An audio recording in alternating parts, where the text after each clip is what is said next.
Well, good morning, everyone. My name is Sean Vroom, and I'm the director of the New Jersey Brownfields Assistance Center at the New Jersey Institute of Technology. And welcome to the second webinar of our three-part series, Show Me the Money, Brownfields Funding. I'd first like to thank the North Jersey Transportation Planning Authority and Together North Jersey for hosting this webinar series. We're very grateful for the opportunity to collaborate with entities such as these to educate New Jersey municipalities and counties on brownfield issues and to provide them with assistance in achieving their own brownfields goals. So before we get started, I just want to go over some housekeeping items. All participants will be muted during the webinar. I'd ask that you submit your questions via the Q&A window pane and address your questions to all. And this webinar is being recorded and we will post it on the New Jersey Brownfields Assistance Center's website at www.njit.edu/New Jersey Brownfields, and it'll be under the resources tab. So like I said, today's webinar is the second in a three-part Brownfields Blueprint webinar series. The first webinar, which was held on November 5th, covered Brownfields basics. For those of you who missed that first webinar, the recording can be found on the New Jersey Brownfields Assistance Center's website at the URL that I had mentioned on the previous slide. Today's webinar, of course, will be covering Brownfields funding. And the third webinar will be covering the importance of partners, stakeholders, and community engagement, and that will be held on November 24th at 11 a.m. Again, today's webinar and the third webinar will be recorded and posted to the New Jersey Brownfields Assistance Center's website. So as my colleague Colette Santasiri stated in the first webinar of this series, brownfields projects are just real estate projects with an environmental twist. And she's absolutely correct in that characterization. However, that twist comes with a price that many struggle to overcome. So in fact, identifying and acquiring funding for these types of projects is probably one of the biggest challenges those that pursue brownfields projects face. It is a challenge, but it's not insurmountable, and there are numerous funding resources available that can be pursued. So with that in mind, today's webinar will be covering the brownfields funding resources that are available to communities, but it is by no means intended to serve as a comprehensive list. It does, however, provide a solid jumping off point. So I'd like everyone to keep in mind that there's no one single source of brownfields funding that will take your project from start to finish. These types of projects are realized by cobbling together funding from a number of sources, and those sources will vary from project to project depending on what the project's elements are, as well as eligibility. And there will be examples discussed throughout the webinar presentation today, and I'll show you a funding stack of a project in Jersey City to give you a good idea of how many sources you can draw from. To provide you with a solid foundation of what common brownfield funding sources are available, we have a great lineup of speakers today. First, we're going to hear from Shanine Mitchell. Shanine's the Brownfields Coordinator from EPA Region 2. She'll provide you with an overview of the EPA Brownfields grant programs, along with examples of where they have been applied in New Jersey. Next, we're going to hear from Rachel Stopper. She's the Hazardous Discharge Site Remediation Fund Coordinator with the New Jersey Department of Environmental Protection. And Rachel will be discussing the New Jersey's Hazardous Discharge Site Remediation Fund, including who's eligible, how to apply, and the selection process. Then we'll hear from John Costello of the New Jersey Economic Development Authority. We'll discuss what communities can do to prepare themselves and attract opportunity zone investment to their brownfield projects. And then finally, I'll provide a brief overview of other potential brownfields funding sources, as well as an example project funding stack that I just mentioned earlier. And then time permitting, we'll have a brief Q&A period. So with that, I will turn it over to Shanine Mitchell from EPA Region 2. Shanine. Good morning. Can you hear me? Yes, we can. Thank you, Sean. Good morning, everyone. Thank you so much for this opportunity to talk about our Brownfields program. So brownfield grants make up a significant part of the work in our EPA Brownfields program. We offer several different types of grants. And next slide, please. This includes our Brownfield assessment grants. And these grants are basically the foundation of our program. This is where you should start if you're interested in finding out what's on the site. And in particular, if you're going to redevelop the site and you have absolutely no clue of what's on that site, we recommend that you consider applying for our Brownfield assessment grants. Assessment grants can be used for things such as developing an inventory if you don't have. You can use our funds for planning, such as developing a downtown district or your waterfront. Most importantly, we want you to use these funds for environmental assessments. And we definitely want you to have the community as part of your focus in your project planning. So next we have the Brownfields revolving loan fund grants. And these are basically for eligible entities to make loans and subawards for cleanup.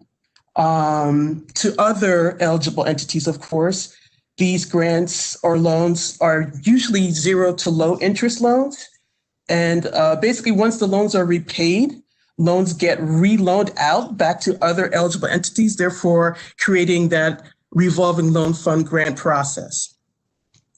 Our Brownfield cleanup grants are just exactly as they are described. They're funds to provide cleanup activities on sites. And of course, these sites need to be owned by the applicant. And then we have our youngest of the grants. It's the Brownfields Multipurpose Grant. And these grants are designed for eligible entities to conduct both assessment and cleanup activities on one or more brownfield sites. So this is perfect for an applicant that knows that they have a site where they're not sure exactly what type of contamination they have, but they know that they're going to need a cleanup. And so instead of applying for assessment grant funding and then having to go back into the competition the following year or years after to apply for our cleanup funds, you can just do all of those activities in one grant. And then finally, we have our Brownfields job training grants, and they're exactly as they sound as well. They provide environmental training to residents that are impacted by brownfields. So if you have any questions about applicant eligibility or funding amounts, please reach out to EPA or the Brownfields Assistance Center. Next slide, please. So now we're going to take a look at some assessment grant work. So this is with the city of Camden. It's the location of the site. It's an area that has a high minority population with low income and low poverty rates. Redevelopment took place on part of the Harrison Avenue landfill site. This site is a very large site with multiple uses planned for reuse.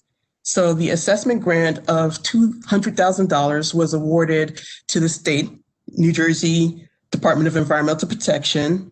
And as an eligible entity, NJDP could target any part of New Jersey for the grant. So they chose the city of Camden. This site requires a lot of funding from several programs because it's such a large site. And now it's the home of the Ray and Joan Kroc Community Center, which brings employment to an area that obviously has high unemployment rates, but it also improves the quality of life, reducing health risks by offering recreational facilities. It's also taken an eyesore and it's converting it to a community asset. So we're really proud of the assessment grant work that's been done with the city of Camden. Next slide, please. So now we're going to look at a cleanup grant, and this is with Gloucester City.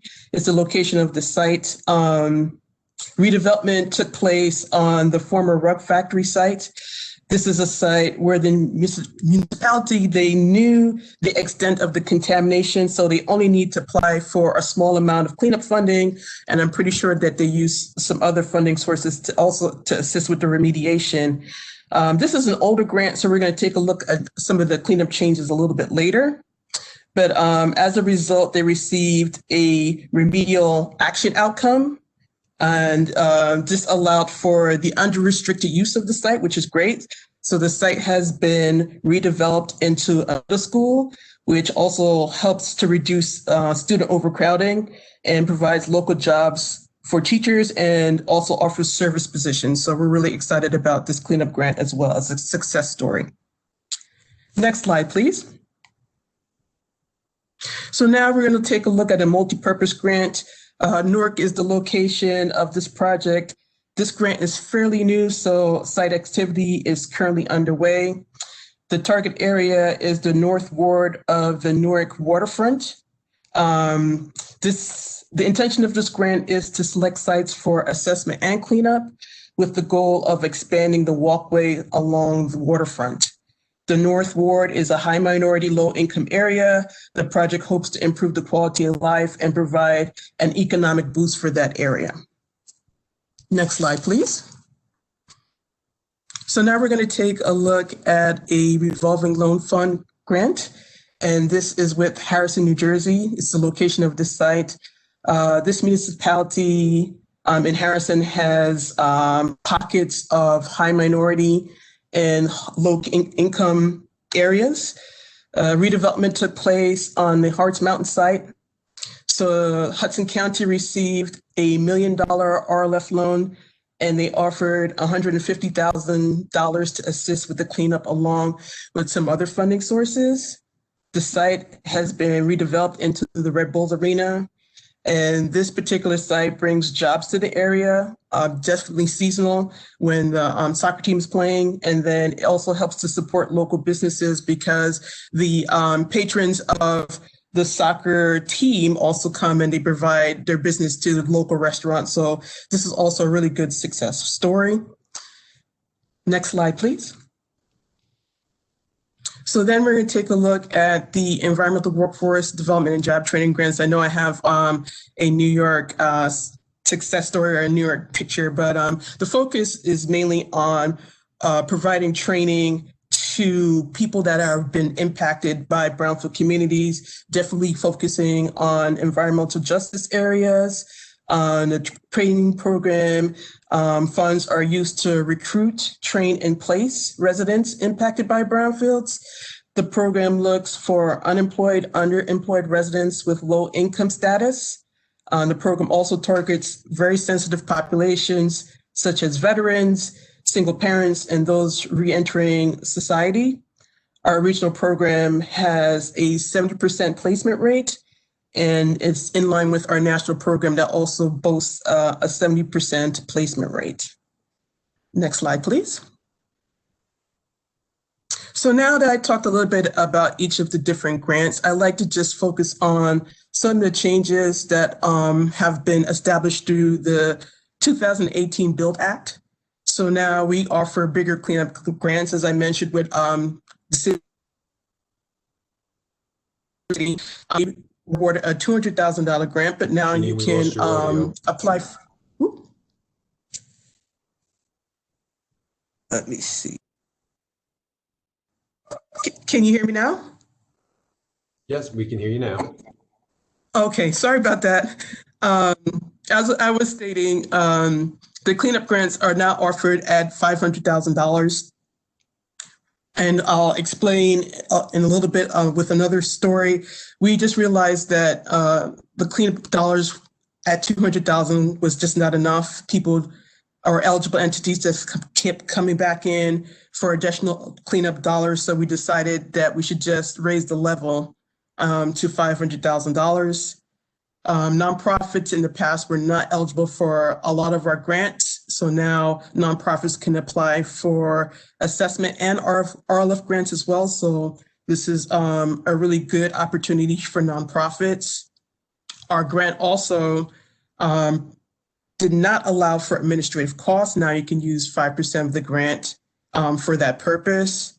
Again, the multi-purpose grant is one of our newer grants. So that is now, it's no longer a pilot, it's now a real grant. And there are several other things, but those were like the main highlights that I wanted to address with the BUILD Act. Next slide, please. So now I'm just going to talk a little bit about one of our really good success stories in Jersey City. It's the Lena Edward Apartments. And so we can go into the next slide. This site is also considered what we call the Dwight and Ocean site. It's located in Jersey City. It's an EJ community with a high minority population and some income setbacks. The site was managed by the Jersey City Redevelopment Authority. The site was used with several EPA assessment grants to conduct investigations. NJTEP, the state entity, also provided funding that was used for investigation purposes. In addition, 3 other cleanup grants were used for the site. So again, this is probably one of the older grants that had the $200,000 limit. And so this is probably a good example of why they felt it was necessary to increase the amounts of the cleanup grants. This is a multi-use site that has units of affordable housing. Some of the units are strictly for veterans and those that are living below the poverty line in the neighborhoods. There are also small businesses that can rent space below the apartment. So it's a win-win for everyone. Great. Next slide, please. So this is, I'm going to talk briefly about the Berry Lane Park in Jersey City because I know this is going to be talked about a little bit later in detail. So I'll just give you a couple highlights on the Berry Lane project. Next slide.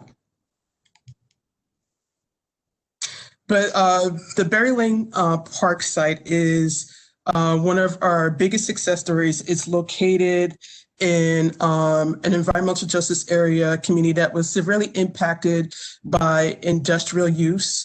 There were high levels of contamination on the site. The site is also located in an opportunity zone. So we felt like this was a really good candidate for several different types of grants. So under the EPA Brownfields program, the Jersey City Redevelopment Agency was able to assess and clean up properties within the site. And then it eventually became a park. So the park is designed with inputs from the residents and local officials. And as I mentioned previously, we definitely want you to involve the community in different aspects of your project. Next slide, please. So there are several different types of funding sources that have been used for this site, and we'll talk about them a little bit later. But financing was the key for this project to make it successful. Different partners, including the New Jersey Department of Environmental Protection, using their HDSRF funding, which you'll hear probably a little bit about later. And again, this is a site that's located in an EJ area and opportunity zone. So there was definitely a good potential for redevelopment of this particular site. Next slide, please. So then I'm just going to wrap up my discussion with a look at a community in Camden. Next slide. So this is the Camden Last site, obviously located in Camden, New Jersey. It was notorious for illegal dumping. It had several buildings that really had some structural issues, a lot of contamination. And obviously it was a former lab, so there was a lot of materials left on this site. And it was obviously potential for a lot of crime, graffiti, all sorts of different unsavory things. As we speak, some of the buildings have been demolished and cleaned up, and eventually this site is going to become an open space park and an extension to Whitman Park. So we're really excited about this project. This was definitely a priority site for the community and for Camden. It utilized a lot of different funding sources, but this is also, we could not have success without the help of the HUD Neighborhood Choice Implementation Grant, which helped with the planning of this project. Next slide. So on the EPA side, this particular site received not only assessment grants, but they also received a Brownfields area-wide planning grant, which is no longer offered by EPA because we decided that a lot of the planning, area-wide planning, can go into the assessment grant. So if you guys are, if an eligible entity is interested in focusing on area-wide planning, they can use a portion of their funds under the assessment grant for that purpose. So again, this particular project used both assessment and area-wide planning grants. Also received the Brownfields cleanup grant and a lot of money from NJDP. So again, putting all of the partners together, coming up with multiple sources of funding to make this project a success. You can see that we're looking at the potential plan or visioning plan for the site.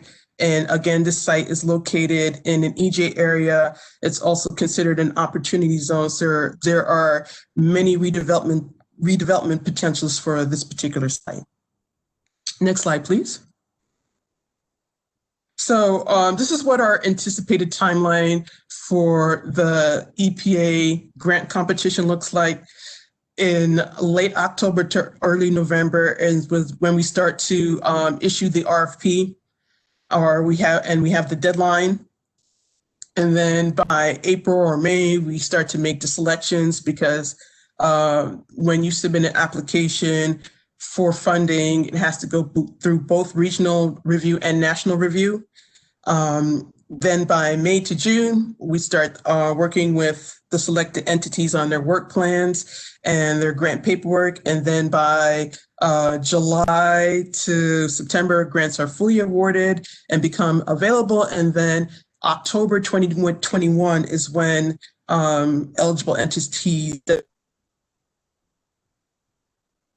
So it takes some time. And just as a note to everyone, the Environmental Workforce Development and Job Training grants, they have a different grant competition. So they follow a totally different timeline. And that timeline varies. Next slide. So talked a little bit about the grants. I'll just be brief. We also offer our own services. It's called the Targeted Brownfields Assessment Program. And this is basically very similar to the assessment grant, but the only twist is that you would not be receiving grant funds. We would use our contract, our internal EPA contract, to provide assessment activities to you. And those assessment activities come to you free of charge. So we found that when eligible entities request our contractual services, it can save you an upwards of, or the average of $100,000. So this is a really good resource to consider, especially if you apply for an assessment grant and unfortunately you're not selected for one. You can always come to us and we can work with you on at least start to focus on some of the inventories, some of the assessment work that needs to be done so that your project is not delayed or held up until the next competition, where you may want to apply for maybe a phase 1 or phase 2 for that particular site, since the phase 1 was already done through our TBA program. So next slide, please. So again, the TBA, like the assessment grant program, you can request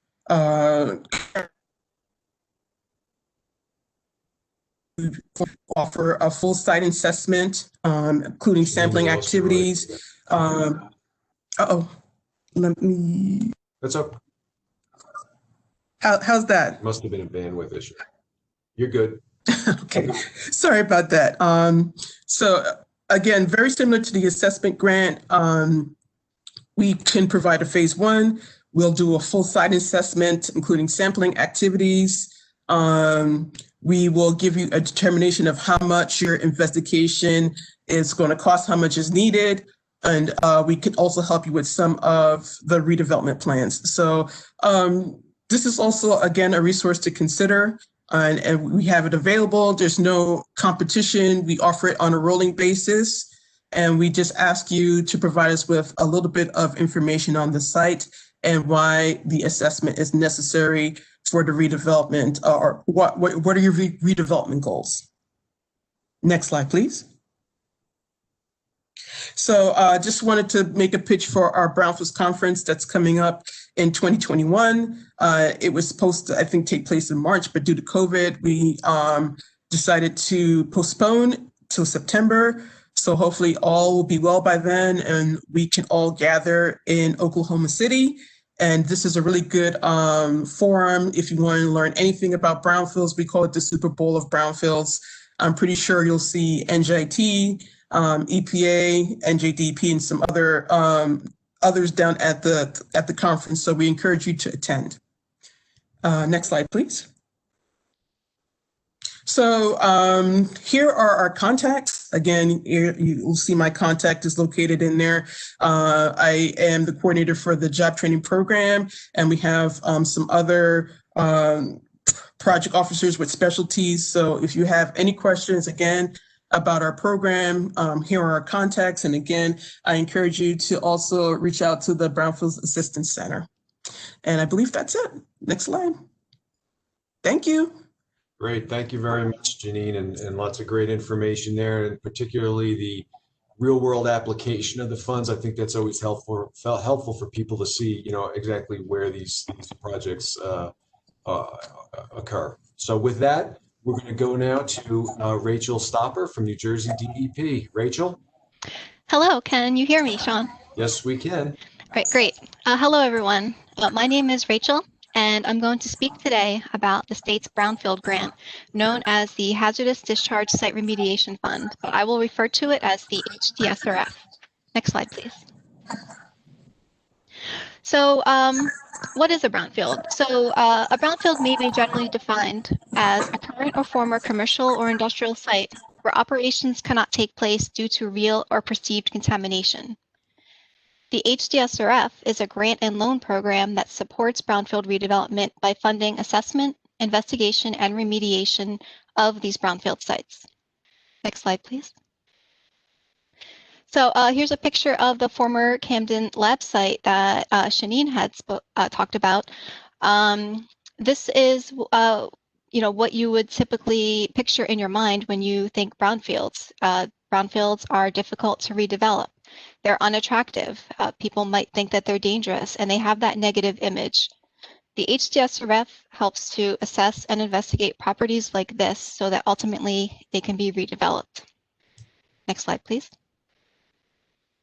So the HDSRF was established in 1993, and it's funded through a constitutionally dedicated portion of the New Jersey CBT, and we receive an annual allocation every summer. And the HDSRF is administered by the DEP's Office of Brownfield and Community Revitalization and the Economic Development Authority. We work in partnership together to administer the HDSRF. Next slide, please. So if you'd like to read legal documents, the DEP defines the HDSRF in the Brownfield Act, and the New Jersey Economic Development Authority defines the HDSRF in their New Jersey Administrative Code. Next slide, please. So who's eligible for funding? The HDSRF provides funding for public entities, private entities, and also 501c3 nonprofits. Our public entity grant is our most popular grant. There's also the largest variety of grants, and actually 30% of our entire annual allocation that we get every year is allocated specifically for assessment and investigation of municipal brownfields. Next slide, please. So applying for HDSRF is easy. If there's any LSRPs here, I'm sure you're very familiar with the SRP Forms Library. You can go there and you can find the application there. Next slide, please. And what you do is you fill out the application, you attach the required documents, which I will talk about next, and you can send it to the address that is on the slide. The address is also on the application. In light of the current state of things, you may also email the application directly to the HDSRF coordinator. Next slide, please. So when an application is received, the application is put onto a list in a very specific order that is dictated by our statute. The first priority is an imminent threat, so that could be IEC or immediate environmental concern projects. Second priorities are our brownfield development area projects. Third priority are planning area 1 and 2, and fourth priority is all others in order of date received. Next slide, please. So when the application is received by the HDSRF coordinator, we do perform an administrative review to make sure that all the required attachments are there and that the application is filled out correctly. The bulk of the review and the most important part of the review and the most important attachments that you will include as part of the application are the scope of work and cost estimate. And these documents represent the work that you wish to be funded through the HDSRF. So, and then OBR, the HDSRF coordinator, will look at these documents and approve the scope of work as it relates to the costs. Next slide, please. So just a little bit about the cost estimate. The cost estimate should be very detailed. It should be itemized. We should be able to see the personnel, time, and materials. And we ask that you don't inflate your costs. We know when we see an inflated cost estimate, and if the costs are egregious, you run the risk of the application just being denied outright. And if you need, the HDSRF coordinator can certainly provide an example or template of cost guidance for you. Next slide, please. In addition to the scope of work and cost estimate that you need to attach to your application, we also require a municipal resolution if you are a public entity. There's some very specific language that needs to be included in the resolution. The first is that the resolution should be an authorization that the city is applying to the HDSRF. That's very important, and the EDA will not close on the grant unless there is the application is authorizing, or the resolution demonstrates that the city is authorizing application to the HDSRF. Also, we look that there is a commitment that the property will be developed within a 3-year period after completion of the remediation. That word commitment is very important, and that word used to be realistic opportunity. We will not accept a resolution that says realistic opportunity. We need to see commitment in the resolution. And then any other details that would describe the site. Who owns the site? What's the site zoned as? What is the intended end use? Anything else that you would like to add? Something else that you may submit is a redevelopment plan. It's not required, but it certainly would support a commitment to redevelopment. Next slide, please. So for public entities applying for HDSRF, we do require site control information. And you might hear that you need to own the site, but there's several ways that we consider ownership or ownership interest.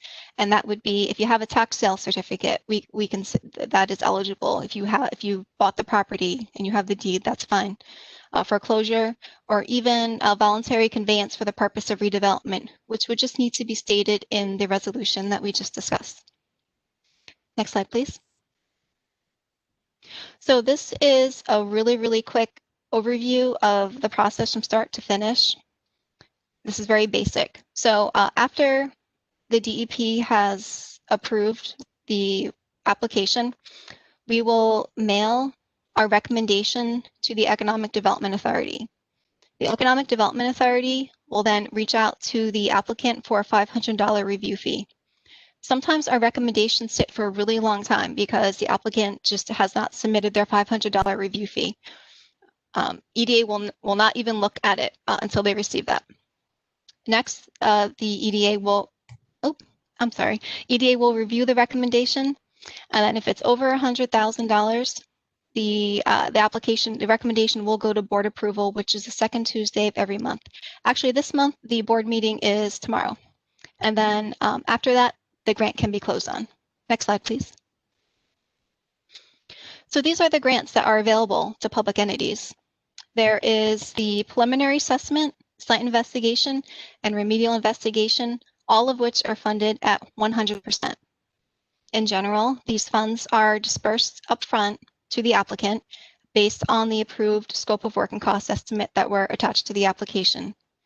And we will require a work product and the invoices after the work is completed. And for this grant, there is a cap of $2 million per applicant per year. Next slide, please.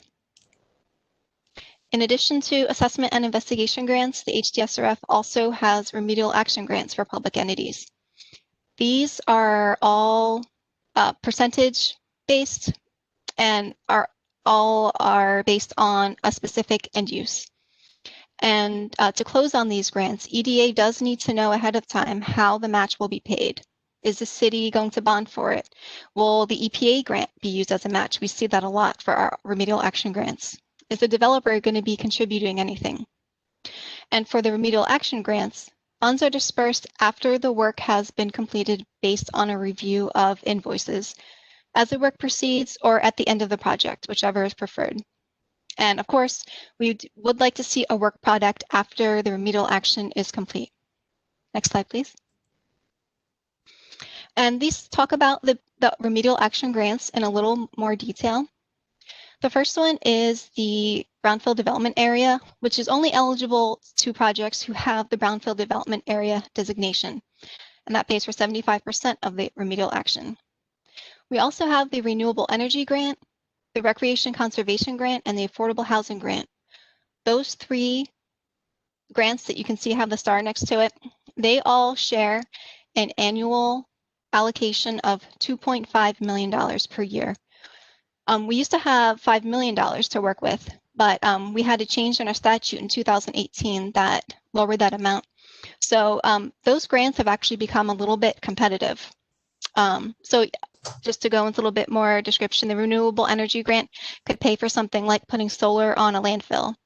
The Recreation Conservation Grant we see mostly with park development or open space development. And affordable housing is for exactly that, affordable housing redevelopment.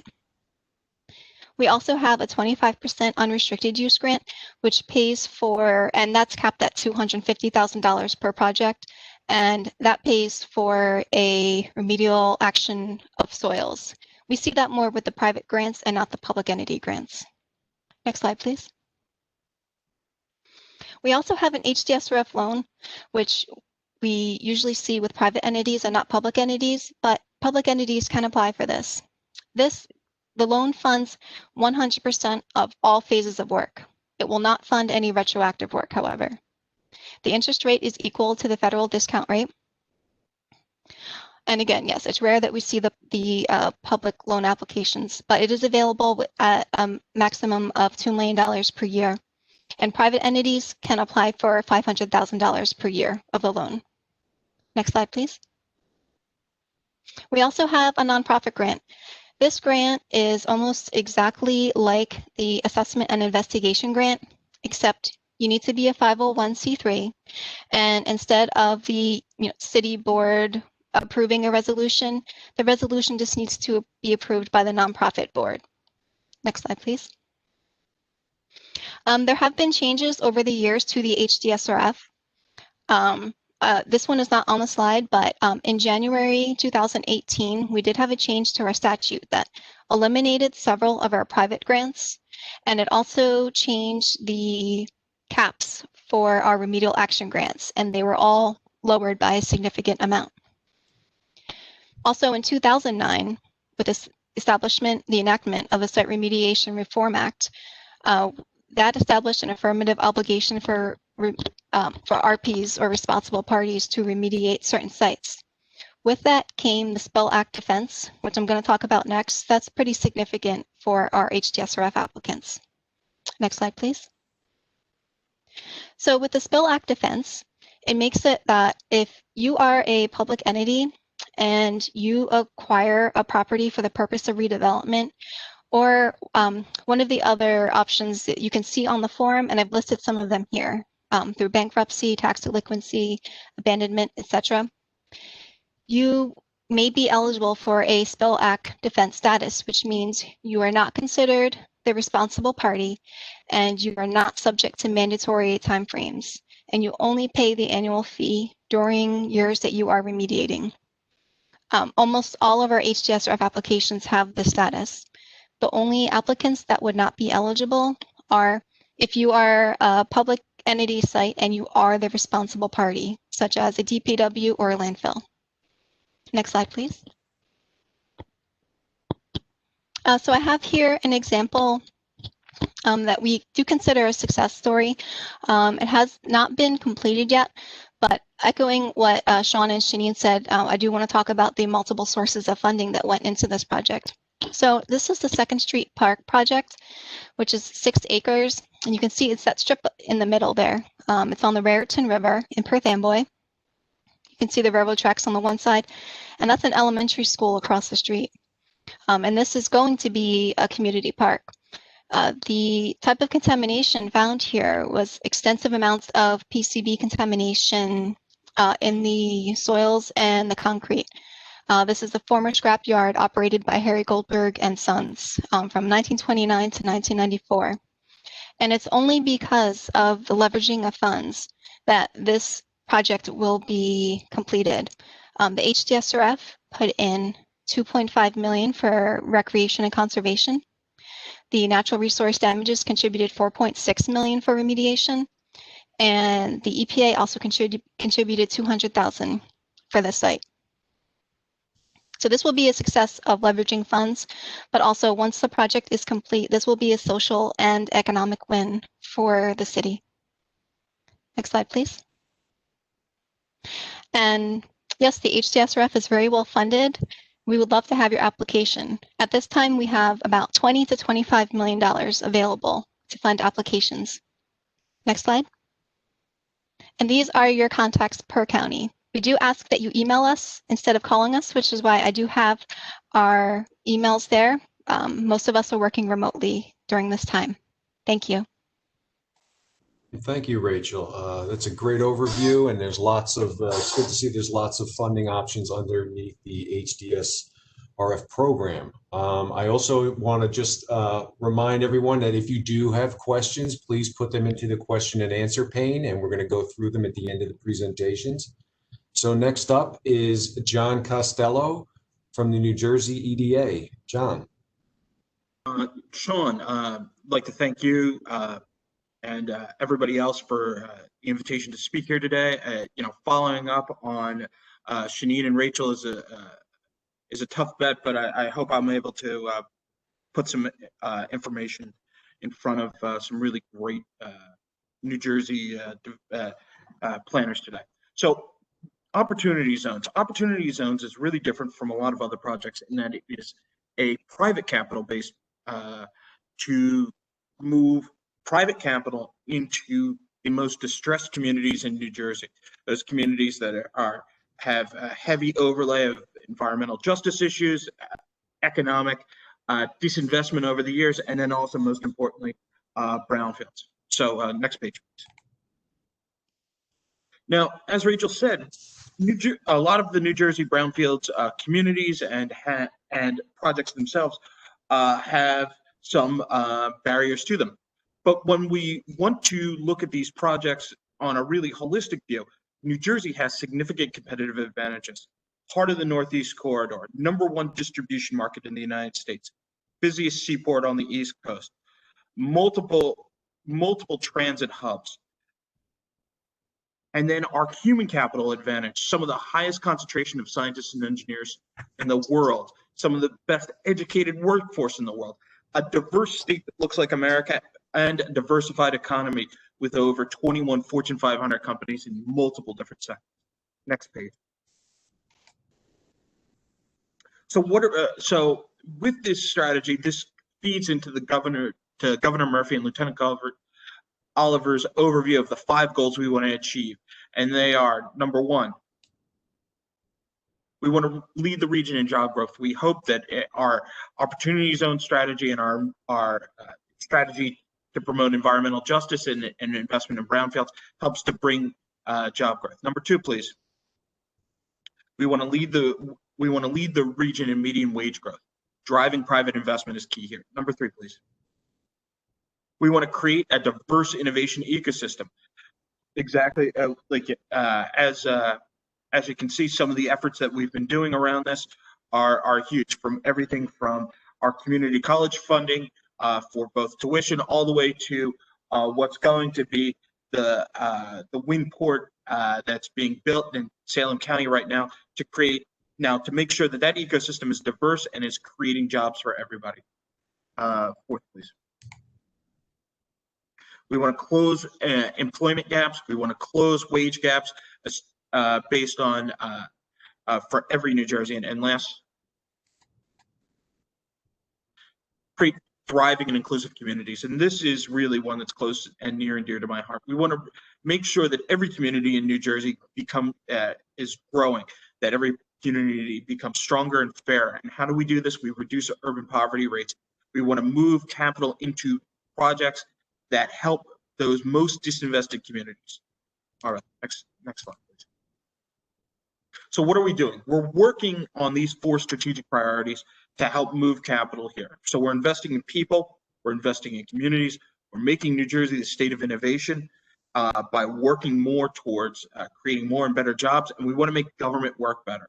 So making that government work better has been a real core priority of opportunity zones, of our opportunity zone strategy and our strategy to build stronger and fairer communities. Next slide, please. So how are we doing this? What's our strategy? We're looking at 3 core things. First one is we want to make sure that we're attracting investment, that we're bringing in capital for those projects in one of the most promising areas of the country, that we're getting that private capital dollar flow into New Jersey projects. What's that private capital dollar going to do? That private capital dollar is going to stimulate the redevelopment of those most disinvested areas, those opportunity zone communities, the environmental justice communities. And what's it going to do? It's that redevelopment is going to create that business growth and that job creation growth we need to help eliminate those things like the racial and gender wage and employment gaps. And what are we doing? And what does that do? It also creates an environment where we look at inclusive and equitable development, that we want to make sure that this development dollars that's coming in, this capital that's coming in, is going to projects community wants, community needs, and that's going to grow community wealth and support. Next slide. So what are our principles? We want to, first and foremost, as you see at the top, support existing communities. We want to support those communities that are there, those businesses that are there, and help them and help projects in those communities grow. We want to focus on transit-oriented development where we can exploit our existing networks for public transportation. We want to engage stakeholders across the entire across the community and across different groups, the community, developers, funders, to make sure that we're able to drive equitable, community-focused development dollars. We want to build partnerships that haven't been seen before. We want to build those partnerships with foundations, nonprofits, grant makers, faith organizations. We want to attract a diverse investor pool. We want to make sure that we have an environment, an investment environment that looks like New Jersey and includes women, minorities, small business enterprises, and last but not least, balanced, equitable, inclusive development with investment attraction. Next slide, please.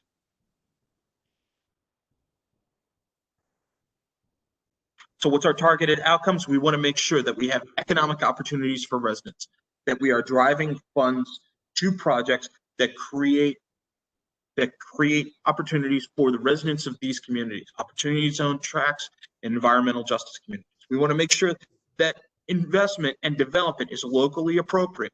We want to emphasize the redevelopment of underused, underutilized, vacant, and contaminated, aka Brownfields properties. While we're doing this, we want to make sure that we increase entrepreneurship, make sure that those businesses that have endured in those communities stay, and create transit-oriented development. Next slide, please. So what's our role? How are we going to make these strategic and tactical goals happen? We want to promote locally appropriate investments with state financing. That's going to be a targeted suite of incentives, loans, and grants. We want to promote TOD development, and to make sure that we're doing this, we want to evaluate our progress constantly. And we are doing this several ways, working with our partners at DEP, DCA, and other state organizations to make sure that we're moving the ball forward on these most important projects. Next slide, please. All right, so what's our role in this OZ practice? What are we doing? So in order to help municipalities leverage their opportunity zone designation, to make sure that those funding dollars are supporting small minority-owned women businesses, and to make sure, most importantly, that communities are able to have resources out there. Now, this is the most important, is that we want to make sure that communities are able to, A, have that capacity to develop those resources that exist. There's brownfields projects that create environmental justice in that community, that help balance that scale, that create community wealth. So what are we doing? We're doing a couple things.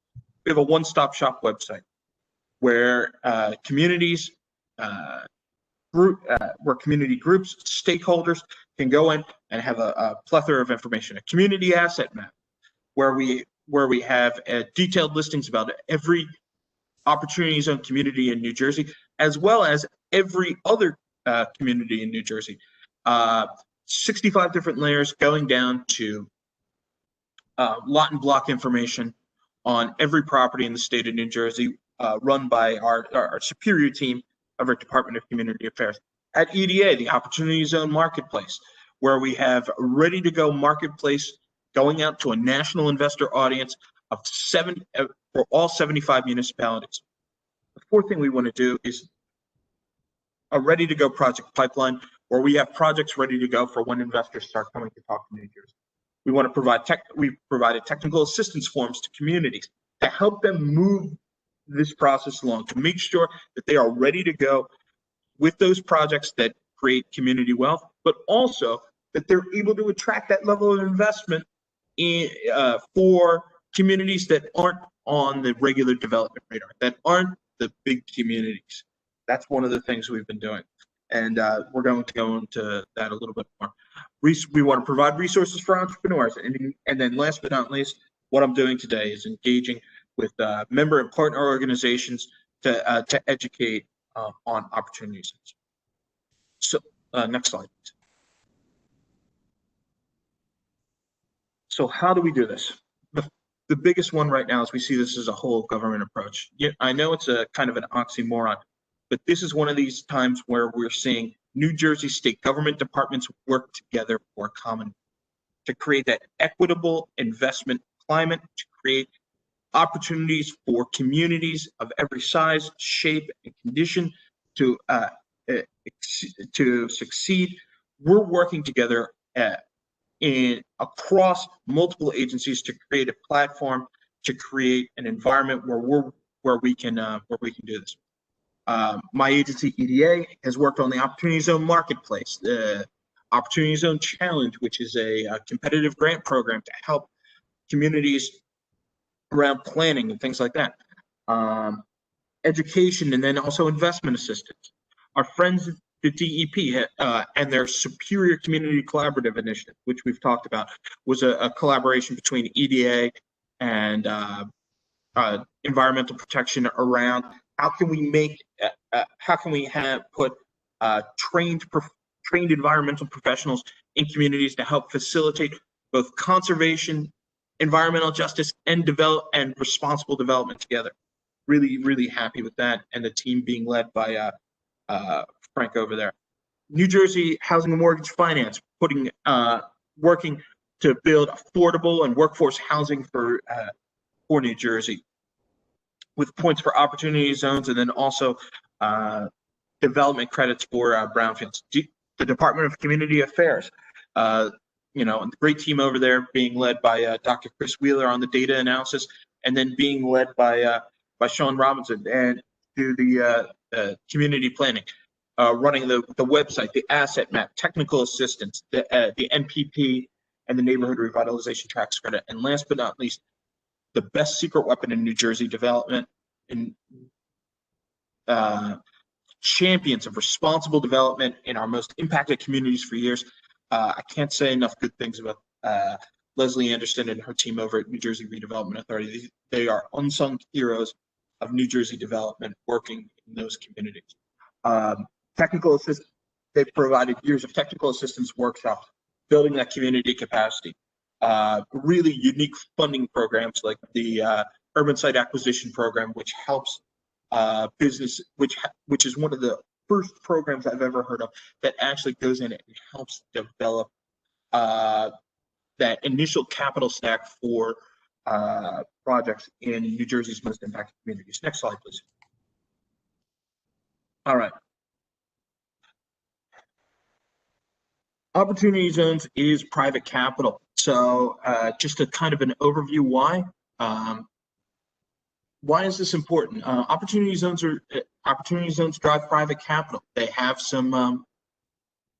So why would an investor want to put those in? In a 100,000-foot overview, there's three major goals as to why an investor would want to put these in. The first one is that investors have a deferral of their capital gain on the initial investment. You get $1 million from selling your Apple stock, or you find a box of Mickey Mantle rookie cards or a Monet in grandma's closet. You sell that, you get a capital gain.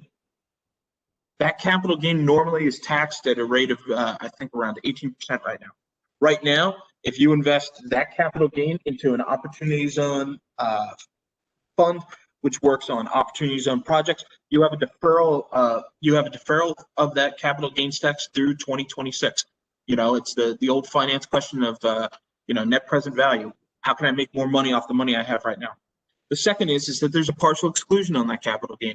So you'll take 10% off your capital gains tax if you invest it in whole before December 31st, 2021. And then the third one is that at the end of that 10 years, after you invest in that successful new business in an opportunity zone that helps grow community jobs and grow community wealth, or you find that great project which pushes forward environmental justice and historic preservation and helps clean up a New Jersey brownfield, and you see that capital gains on it, so that at the end of that project, if you've held it for 10 years, there's no capital gains tax at all. So significant advantages to push for investors to come in. Now, one of the things we're looking at though is that how can we move this forward even more? Next slide, please.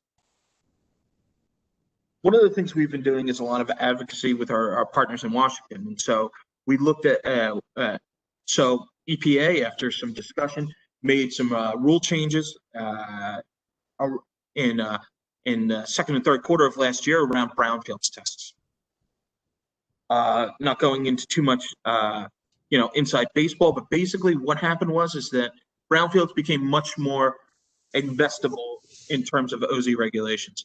First thing became there was changes in the original use test, so you don't have to, so that you can invest right away. There was changes in substantial improvement tests.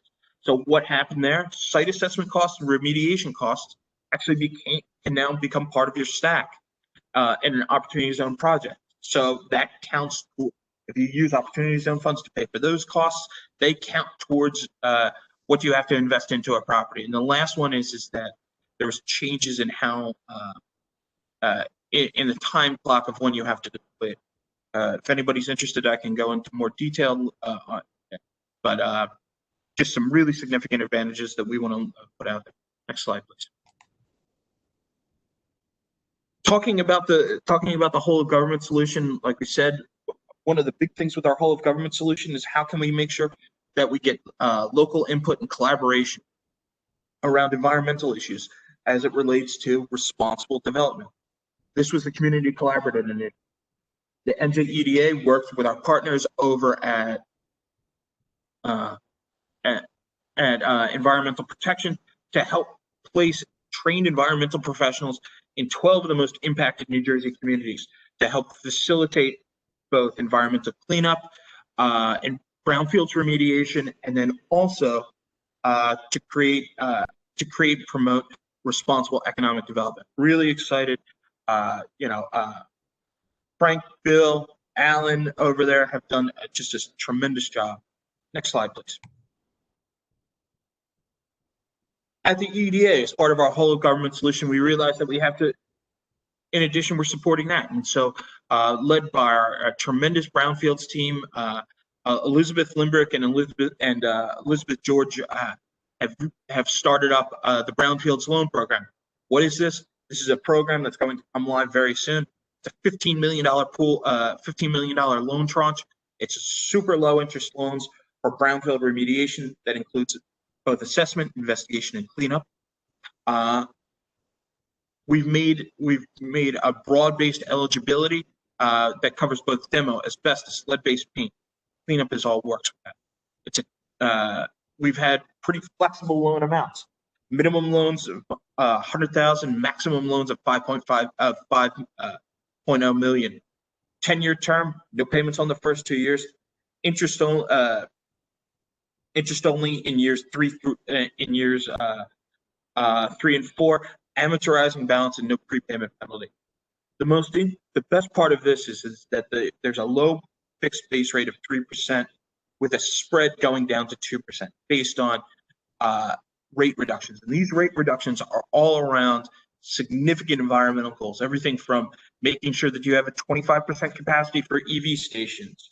Are your parking lots convertible for what's going to happen in the next 20 years when we get more public transportation, more dollars? Are you working towards goals for the community that are going to build community wealth, like creating new incubator and collaboration spaces, healthcare facilities? Are you looking at mixed use facilities where between 20 and 50% are affordable housing? Are you working on that most neglected area in New Jersey, converting historic structures into in a brownfield? And most importantly, are you helping to alleviate food desert? These all create a 20 basis point reduction in your loan down to a limit of 2%. So really excited about this. This is going to go live very soon, but and being led by our Brownfields practice team. Next slide, please. Again, we've created an entire, like we talked about, we look at whole government solutions. Our COVID-19 package has focused significantly on brownfields and environmental community and EJ communities through a lens of opportunity zones, creating over $60 million in awarded grants right now, $9.3 million in loans, focused funding to CDFIs, entrepreneurial support, and SBA technical assistance. Where I'm going with this is that even in this most distressing time, we're really making sure to put some funding into our brownfields communities. And last but not least,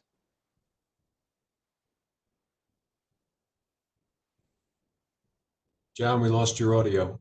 Oh, and Sean, can you hear me now? Yep, I can hear you now. Okay, sorry about that. And last but not least, in addition to this, an additional $60 million came down yesterday from the governor for a phase 3 tranche of roughly $130 million to help those most impacted New Jersey businesses. So we're really proud that in the state of New Jersey, our 3 loan tranches have put an almost combined total of 200 million into there, and in those phase 2 and 3, 1/3 of every dollar went to an opportunity zone community or opportunity zone eligible community in those businesses. Really proud of that. Really to focus those dollars on those communities that have the most need.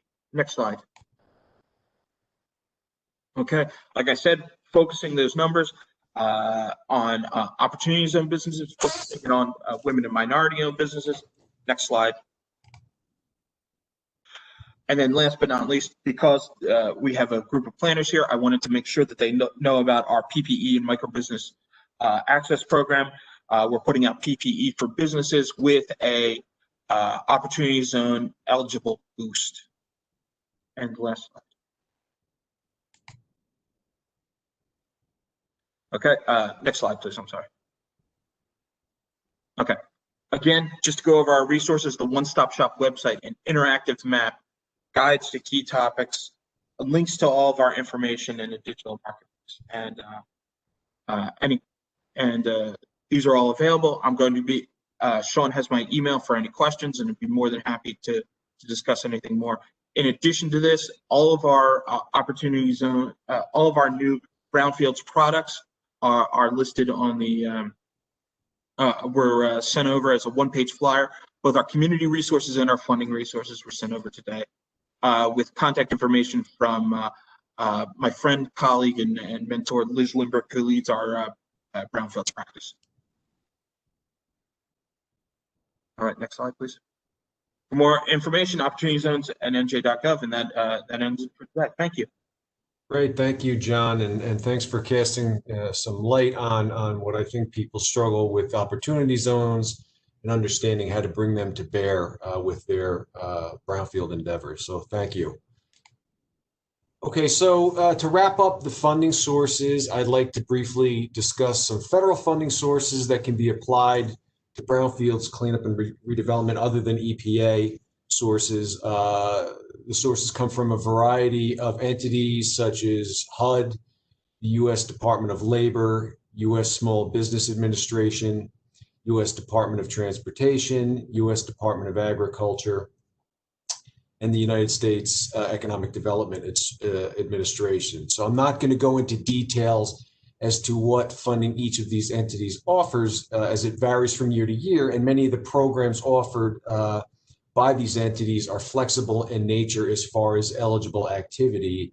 And that's why it's extremely important that you have at least a general idea of what elements are part of your brownfields project. For example, is housing the primary goal, infrastructure improvement, open space.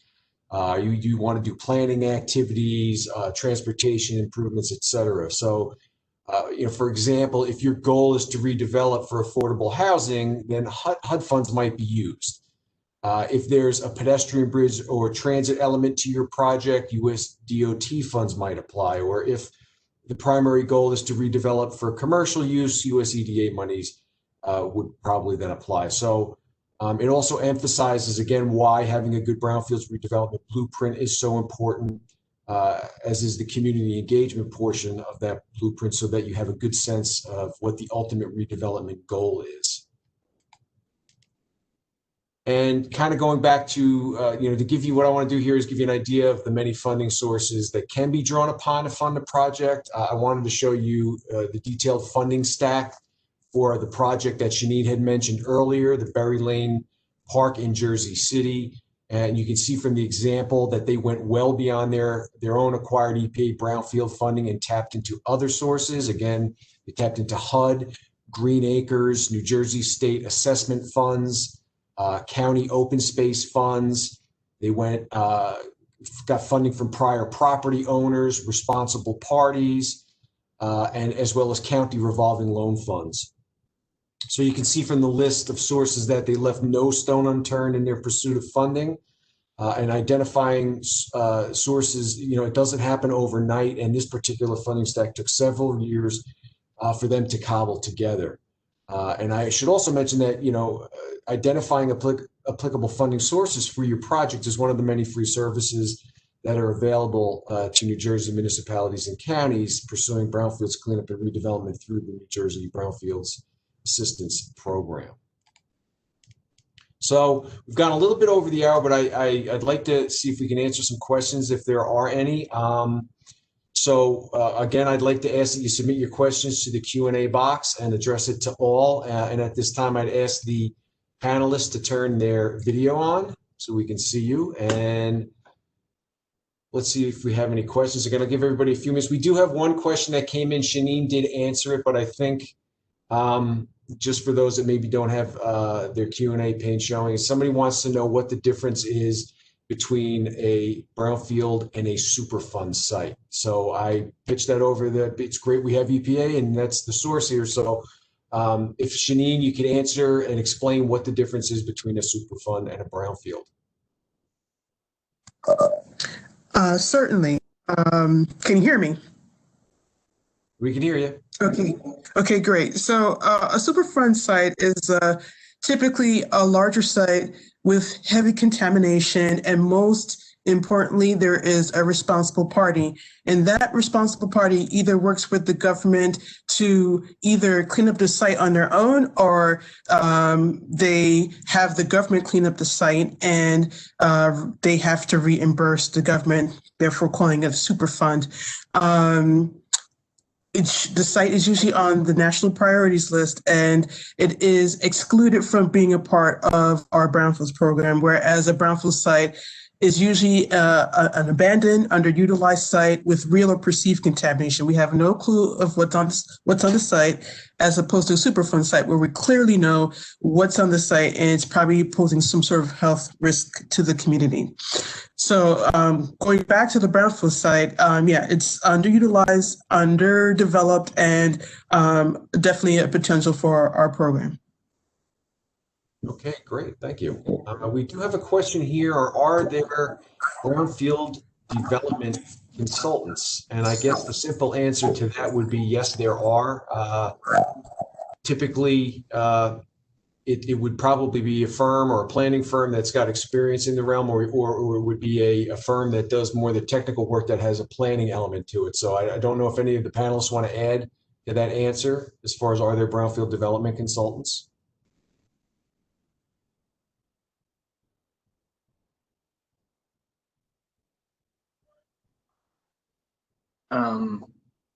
I mean, we have some great firms in the state of New Jersey that work in this, that work in the development field around brownfields.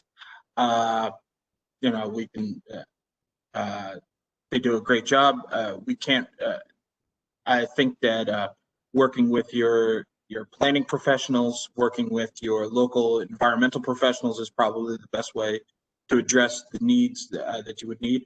I'd like to make a pitch though for the New Jersey Brownfields Assistance Center, especially if you're a community leader, if you're a community advocate, they are a tremendous asset for New Jersey communities, for New Jersey community groups, to help them to their knowledge, skills, and abilities around brownfields projects and around the state of New Jersey are just first rate. And we recommend, we look at them as a valued partner in helping to create a stronger and fairer New Jersey.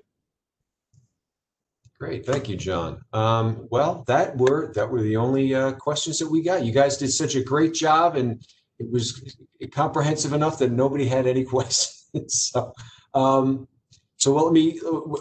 I'll give everybody maybe just if they come in, we can jump back if a question comes in. So what we'll do here is, before I conclude today, I'd like to mention that the New Jersey Brownfields Assistance Center at NJIT, and this is kind of building on what John just said, is available to provide free assistance to New Jersey counties and municipalities that are pursuing brownfields cleanup and redevelopment, or would simply like to learn more about brownfields. Help is just a phone call or an email away. You can see our contact information up on the slide. And even if you feel like you don't know exactly what assistance you might need when you call, that's, you know, what we can do is have that call to figure out what your needs are, and then we can decide how our services can best meet those needs. Again, all of our assistance is free, and it's specifically tailored to meet individual community needs. I'd also suggest that you visit our website, which you can see the URL up on the slide, to get and peruse through what the resources are that are on the site, as well as to get a feel for the types of assistance that we can provide you. I'd also like to thank the three presenters for their participation and sharing their expertise. I think they provided some very useful information. And I'd like to thank Together North Jersey, as well as the North Jersey Transportation Planning Authority, again, for hosting the event, and for all the attendees that took the time out of their day to be with us. So there are no other questions. So with that, I will close the webinar, and stay safe and stay well. Thank you. Thank you.